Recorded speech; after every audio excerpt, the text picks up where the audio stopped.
तो अगर आप भी क्लास 10th के स्टूडेंट हैं और 2021 में बोर्ड एग्जामिनेशन में अपीयर होने वाले हैं तो इस वीडियो को पूरा देखिए।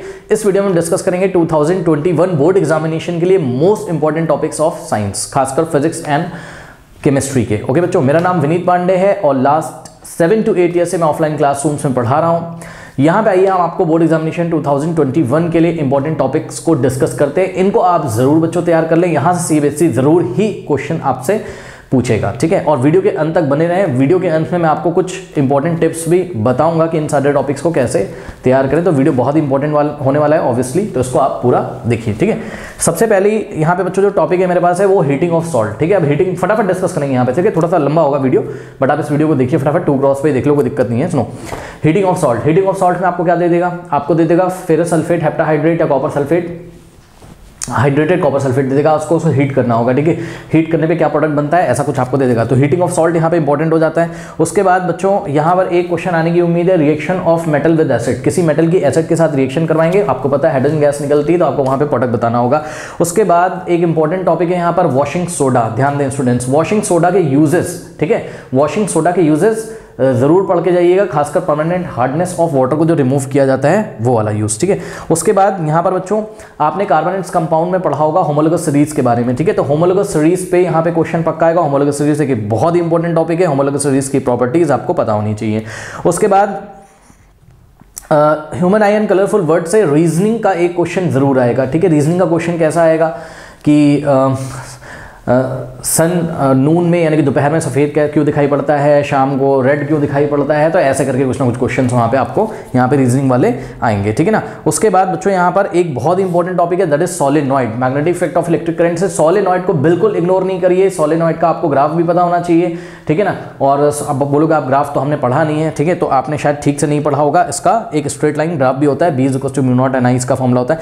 तो सोलेनॉइड बच्चों आपको बहुत ही अच्छी तरीके से प्रिपेयर होना चाहिए, इसको अच्छी तरीके से प्रिपेयर कर लीजिए, इस पे क्वेश्चन आने की पूरी उम्मीद होती है। उसके बाद मैग्नेटिक फील्ड लाइन का पैटर्न किसके लिए, स्ट्रेट करंट कैरिंग कंडक्टर के लिए, ठीक है। स्ट्रेट करंट कैरिंग कंडक्टर कोई होता है ना, ऐसा करंट कैरिंग स्ट्रेट कंडक्टर, ये मैग्नेटिक फील्ड लाइन का पैटर्न ऐसा कुछ सर्कुलर आता है, ठीक है। तो स्ट्रेट करंट कैरिंग कंडक्टर का मैग्नेटिक फील्ड लाइन का पैटर्न और स्ट्रेट करंट कैरिंग कंडक्टर में जब आप कंडक्टर से, ये करंट इसमें फ्लो कर रहा है, जब आप कंडक्टर से ऐसा डिस्टेंस दूर जाने लगते हो तो क्या होता है, मैग्नेटिक फील्ड इंक्रीज करती है कि डिक्रीज करती है, और डिक्रीज करती है तो कैसे डिक्रीज करती है, इंक्रीज करती है तो कैसे इंक्रीज करती है। ऑब्वियसली मैं फटाफट आपको बता भी देता हूं कि B is inversely proportional to R होता है। जैसे जैसे आप करंट कैरिंग कंडक्टर से दूर जाते होगे मैग्नेटिक फील्ड की स्ट्रेंथ घटती जाएगी, ठीक है ना।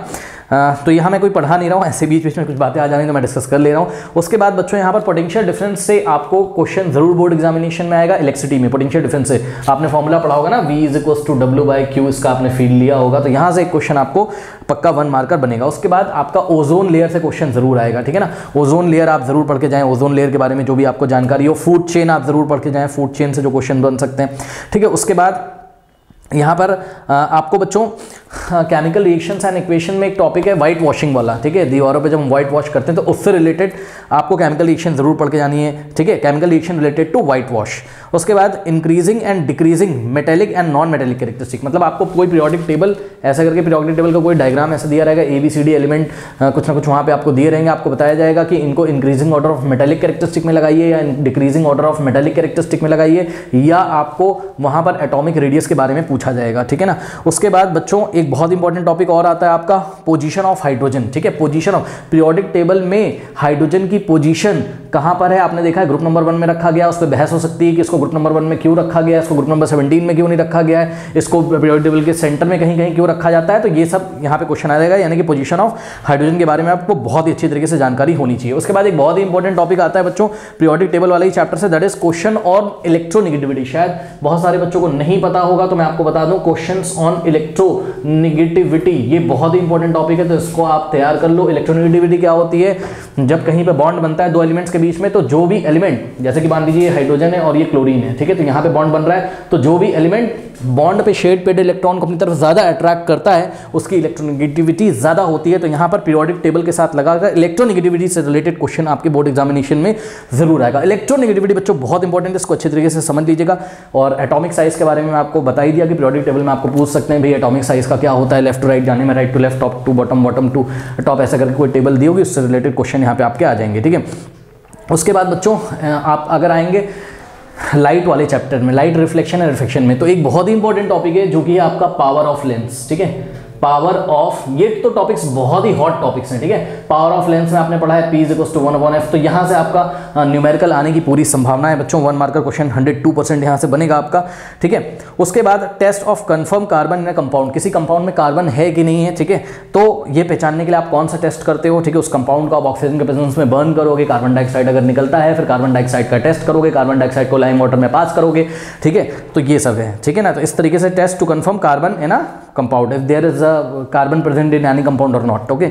उसके बाद एक क्वेश्चन बहुत इंपॉर्टेंट आता है कि कार्बन मिलियंस ऑफ कंपाउंड क्यों बनाता है, ठीक है ना। तो ये आपको पता होना चाहिए, कार्बन मिलियंस ऑफ कंपाउंड क्यों बनाता है, ये बहुत इंपॉर्टेंट टॉपिक है। यानी कि कार्बन की टेट्रावैलेंसी और कार्बन के कैटिनेशन से रिलेटेड क्वेश्चन यहाँ पे जरूर आएंगे, ठीक है। उसके बाद बच्चों ओके, नेक्स्ट टॉपिक है हमारे पास, हाँ अब देखिए जरा ध्यान से, यहाँ पर आपको एक टेबल दे दी जाएगी एग्जाम में, जरा ध्यान दें, ऐसे करके एक टेबल बच्चों यहाँ पर दे दी जाएगी, और इस टेबल में यहाँ पर कुछ मेटल्स के सॉल्ट लिखे होंगे, यहाँ मेटल के कुछ सॉल्ट लिखे होंगे, और आपको यहाँ पर कुछ मेटल्स लिखे होंगे, मेटल ए को मेटल सॉल्ट बी में डाला, ठीक है, मतलब यहाँ पे कुछ मेटल का सॉल्ट है, ए को उठा के इस मेटल के सॉल्ट में डाला, तो आपको बताना होगा डिस्प्लेसमेंट रिएक्शन होगी कि नहीं। मोटी मोटी बात करूँ तो रिएक्टिविटी ऑफ मेटल्स के ऊपर क्वेश्चन यहाँ पर आएगा, ठीक है, सुन लिया होगा आपने, रिएक्टिविटी ऑफ मेटल्स के ऊपर क्वेश्चन आएगा। एक टेबल बना के देंगे आपको, वहाँ पर बहुत सारे एलिमेंट्स देंगे, बहुत सारे मेटल्स के वहाँ सॉल्ट सॉल्यूशन देंगे, और आपको बताना होगा कि कौन सा मेटल किस मेटल के सॉल्ट सॉल्यूशन के साथ डिस्प्लेसमेंट रिएक्शन करेगा। ऐसे क्वेश्चन जरूर आते हैं। और उसके बाद आपको पूछा गया इसको increasing order of metal reactivity या decreasing order of metal reactivity में इसको आप लगाइए। उसके बाद एक बहुत इंपॉर्टेंट क्वेश्चन आता है आपका डिस्पर्शन, ठीक है, डिस्पर्शन से क्वेश्चन आएगा, और डिस्पर्शन में जब क्वेश्चन आएगा तो आपको ये पूछा जाएगा कि give the reason for the violet light bend more than red light, ठीक है। आपने देखा होगा डिस्पर्शन में क्या होता है, ठीक है, यहाँ पर आपको रेड कलर की लाइट मिलती है और यहाँ आपको नीचे वायलेट कलर की लाइट मिलती है, तो उसका रीजन कि वायलेट रेड से ज्यादा बेंड क्यों हो जाता है या रेड वायलेट से कम बेंड क्यों होता है, ठीक है। तो डिस्पर्शन को अच्छी तरीके से पढ़ के जाएं, उसके रीजन से पढ़ के जाएं। उसके बाद यहाँ पे आपको एग्जामिनेशन में पक्का मिलेगा इलेक्ट्रिसिटी से क्वेश्चन मिलेगा ओम्स लॉ पे, ठीक है, ओम्स लॉ V=IR पे क्वेश्चन आपको वहाँ पर पक्का मिलेगा। उसके बाद आपको बच्चों यहाँ पर पीरियोडिक टेबल दे दी जाएगी, और पीरियोडिक टेबल में आपको कुछ एलिमेंट्स ABCD के नाम से दिए जाएंगे, और उन एलिमेंट्स की valency is what, valency is the combining capacity of the element, ठीक है।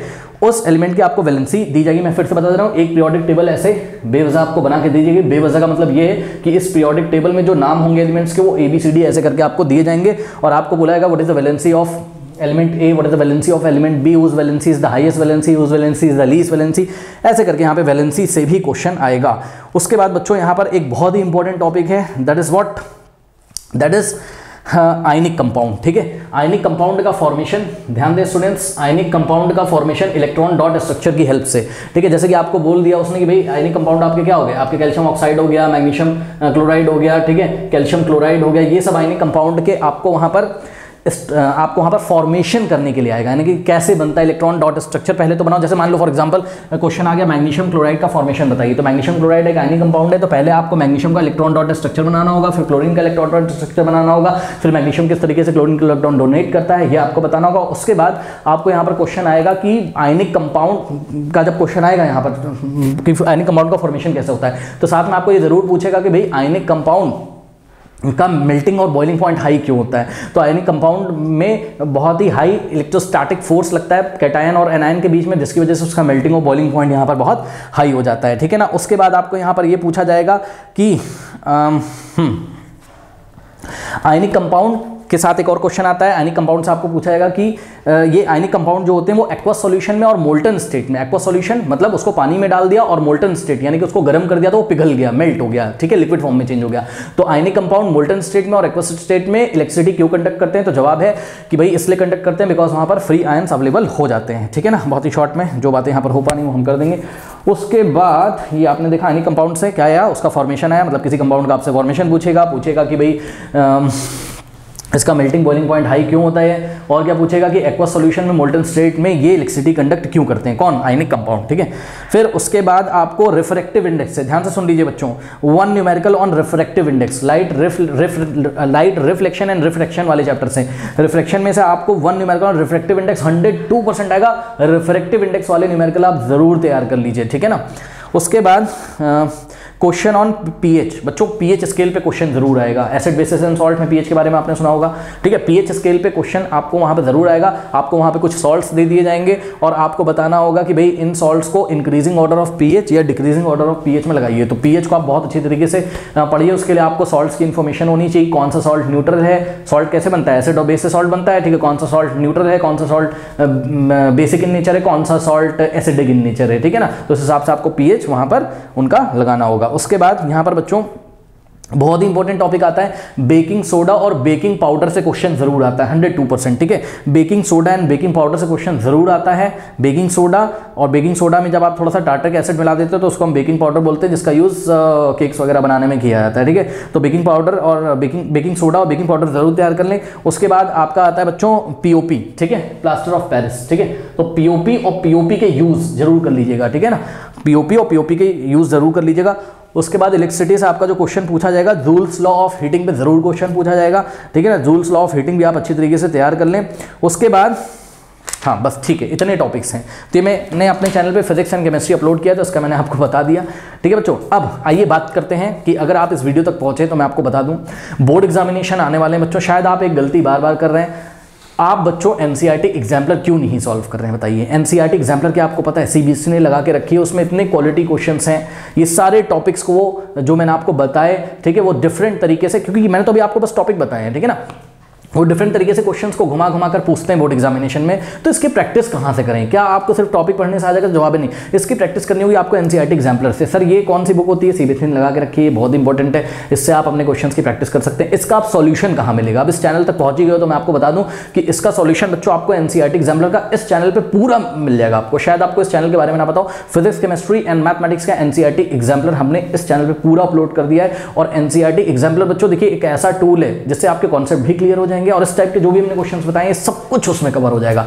तो एनसीईआरटी एग्जाम्पलर को अगर अभी तक आप इग्नोर कर रहे हैं तो आप एनसीईआरटी एग्जाम्पलर इग्नोर ना करें। शायद पूरे यूट्यूब पे पहला चैनल होगा जिसने एनसीईआरटी एग्जाम्पलर पूरा कॉन्सेप्ट के साथ क्लियर किया हुआ है। और ये मोस्ट अंडररेटेड चैनल है, अभी किसी को इसके बारे में पता भी नहीं है, ठीक है। पता नहीं कि वो यूट्यूब प्रमोट नहीं करता है मेरे वीडियोज़ को, आई डोंट नो, या स्टूडेंट जो भी देख लेते हैं बच्चे मेरे को बोले भी कि भाई मेरा प्री बोर्ड में 80 आउट ऑफ 80 आया आपके वीडियो से, ये वो, ठीक है। तो जो भी है, आपको अभी ये वीडियो अगर मिल गया है तो जाइए एनसीईआरटी एग्जाम्पलर तैयार करना शुरू करिए। और सुन लीजिए, एनसीईआरटी एग्जाम्पलर अगर आप खुद से तैयार करने की कोशिश करेंगे ना तो वो आपको परेशान करेगा, ठीक है। आप उतनी रीजनिंग पकड़ नहीं पाओगे उसमें से। मैंने वीडियो में हर एक क्वेश्चन को डिटेल में समझाया हुआ है, बस करना कुछ नहीं, ईयरफोन लेना है, कॉपी लेना है, लेके आपको बैठना है और वीडियो एक तरफ से देखते हुए चले जाइए, ठीक है ना। अगर आपको वीडियोज नहीं मिल रहे हैं एनसीईआरटी एग्जाम्पलर के किसी चैप्टर के तो आप मेरे को व्हाट्सअप कर सकते हैं। मेरा व्हाट्सअप नंबर है 7503644171। अब एक चीज और सुनिए, सीबीएसई ने 2020 to 2021 के लिए जो सैंपल पेपर निकाला था, ठीक है ना, उस सैंपल पेपर को देखते हुए और भी सारी चीजों को देखते हुए टॉपिक्स हमने यहां पर देखे हैं कि बहुत इंपॉर्टेंट टॉपिक आपके लिए हो जाते हैं।